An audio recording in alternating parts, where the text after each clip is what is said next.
Alrighty. Jumping into it. Cornball, Mr. Fish, winners, semis.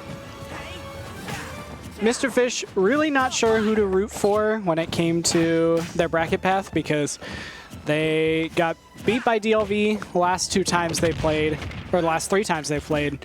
But I don't know if they've ever beaten Quentin, so, or if it has, it's been a minute. So we'll, at least that's what I remember. Hopefully I'm not misquoting.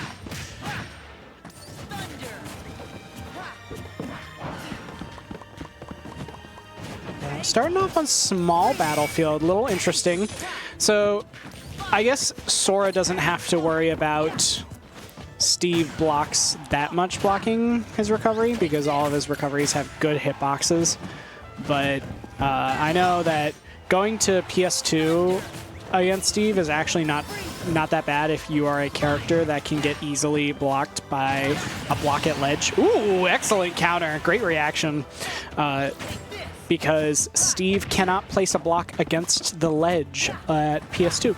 The slant's just too weird. So I actually kind of like going to PS2 against Steve. But we're probably going to get 5 games of, or rather at least 3 games of Steve. And then if the Steve doesn't work out, we might end up getting a Min-Min switch from Mr. Fish. We will have to see. And that's, of course, a big assumption, this big asterisk that the Steve does not work out, but currently things aren't looking too hot. We're going for those YOLO ups, forward smashes, and then ooh, a nice little 2-piece combo there from Cornball, but he was not able to convert off of it, and instead both players are swinging for the fences. Ooh, great tech chase with that up smash. That's the kind of stuff that regardless of what your character is, I can complain all I want about Steve, but that was a good tech read. All right, gonna destroy the crafting table in order to cost Steve some resources. Mr. Fish just trying to claw back to center stage in order to not lose their stock to a Sora dash attack. Oh, okay, we're gonna get a quick little combo, get the diamond tools online. Now this is where Steve becomes undisputed best character in the game. Any argument that he is not second best character, or rather is not best character, are with the assumption that you can keep him off of diamond tools. Oh my god, I'm gonna get joined in the commentary booth by the lovely Taylor, one of our amazing bartenders at the game arena. Hello. Hello, yeah. We're just chilling. I'm excited. We're vibing. Been trying to do this for a while. Yeah, I love the studio we have here. This is so nice. Very nice. It's very quiet too. Mm-hmm. Nice and like little secluded area. Yes. Is that gonna be it? Not quite. So we have Cornball and Mr. Fish. Indeed, Mr. Fish on the Steve, Cornball on the Sora. Are you familiar with either of these? I assume you'd be familiar with Steve. Yes. Are you familiar with Sora? Yes, a little bit. Yeah. Have you played any of the Kingdom Hearts games? A little bit, not a lot, but I at least know who Sora is. Okay, that's fair. That's fair. I want to say that was his game of origin. Like, I don't think he was from anything else prior to that. Yeah, I don't think he was a character. Good up B out of shield, though. Gonna earn Cornball that first game as he goes up 1-0 over Mr. Fish. Now Mr. Fish gonna do what he always does, sit there and debate whether or not he's gonna swap characters, because that man is known for swapping characters. Win the match or lose the match. He's gonna swap to a different character just to throw off his opponent and maybe throw himself off, honestly, if we're being real. Hollow Bastion, stage of choice. About to find out. Oh yeah, looks like swap. Oh. This is a new one for me. We are going to get the Mr. Fish Aegis. Yeah, this does not look like a character he usually plays. No, to my knowledge. Steve and Min-Min are the two that he is known for. So I'm a little curious.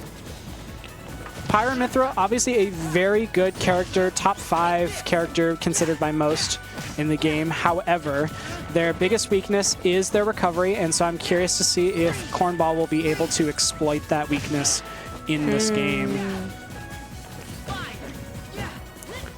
Because more than anything, both of these characters are going to try and get their little miniature combos. They're both little sword characters. They're going to try and sit at max range of their sword, poke away at each other. But the big question is, who's going to get the stocks? Who's going to be able to exploit the other character's weaknesses? And here we go. So we've got Aegis off stage. What are we going to do to... Nope, nothing. Nope. Okay. No. Not going to get anything.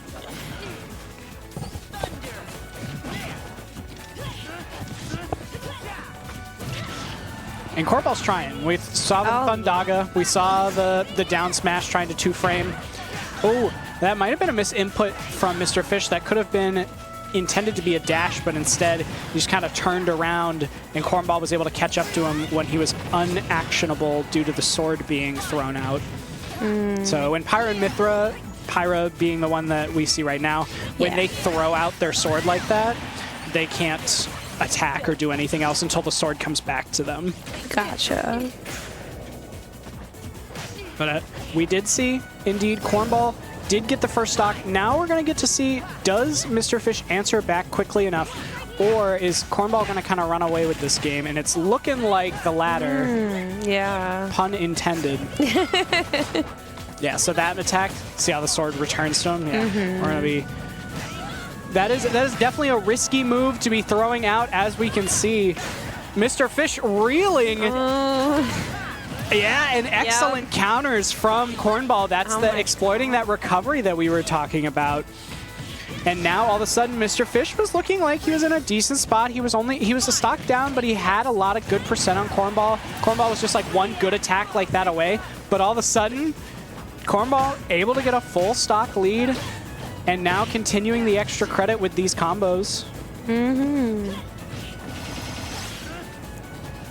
Yeah, it looks like he's in a good position right now. Yeah, whole stock up.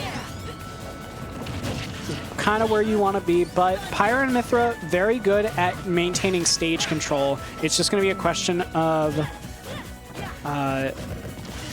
whether or not Mr. Fish keeps getting greedy for some extra hits, because he's had stage control a couple times now and has gone for like some big smash attacks that have lots of end lag, and Cornball's been doing a good job of capitalizing on that and getting stage control back.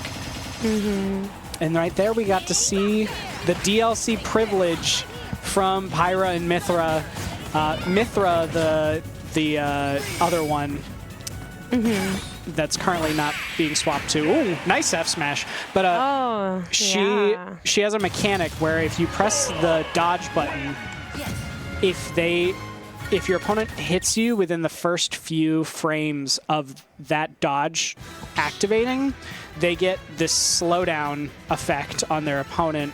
I forget what it's called off the top of my head, but it's Foresight. Thank you. Yeah, it's called Foresight, and it slows the opponent down, and then the Pyra Mythra player can actually attack during that while they're slowed down. So it's like a little cheat button if you think about it, which is one of the things that makes the character really, really strong. But we'll have to see if Mr. Fish can take full advantage of all the characteristics of this character, all the traits. Yeah, see that? That was the Foresight activating. Cornball kind of went into slow motion for a second.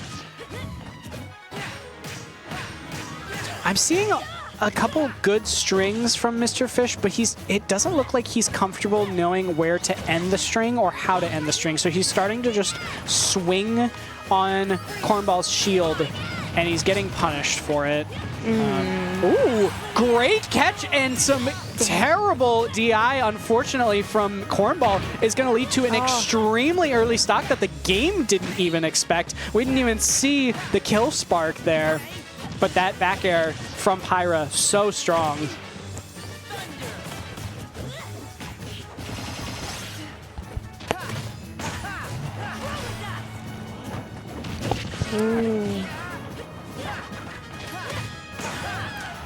Have you played much Smash? A little bit. I've mostly played Brawl and Melee growing up, but I haven't played Ultimate that much. Have you had a chance to play Brawl's solo player mode, called Subspace Emissary? No. No? Ooh. See, that is the solo player content that a lot of players want back in Smash Bros. But they, unfortunately, they just didn't have space for it. Both like they didn't have the time and resources to devote to it, and they also didn't have space on like the game cartridge. Like there's just too much that had to go into it. Smash Ultimate does have a single player mode called World of Light, which kind of tries to do what Subspace Emissary tried to do, but Subspace Emissary had full cutscenes and a story and all that, and like in World of Light, not nearly as in depth. That being said, back to the match.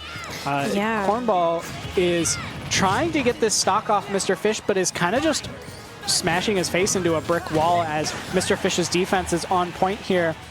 Gonna have to probably swap back to the Pyra, or Mythra. That is not good DI, good tech, and we are gonna catch him out of the ice block. So there's a short period of time where when you get hit by that ice and you get put into the ice block, when you pop out of it, you can't do anything for a short amount of time. And so Cornball timed his attack so that way when Mr. Fish popped out, he was able to get that hit on him to kill him. There's good stuff to Cornball. Time that. Yeah, lots of practice on this character. Oh, and now Mr. Fish without a jump, gonna fight his way back down to the ground, but is now, okay, terrifying situation, nearly timed it again, but is gonna read the air dodge to center stage. Cornball taking it 3-0 in confident fashion here.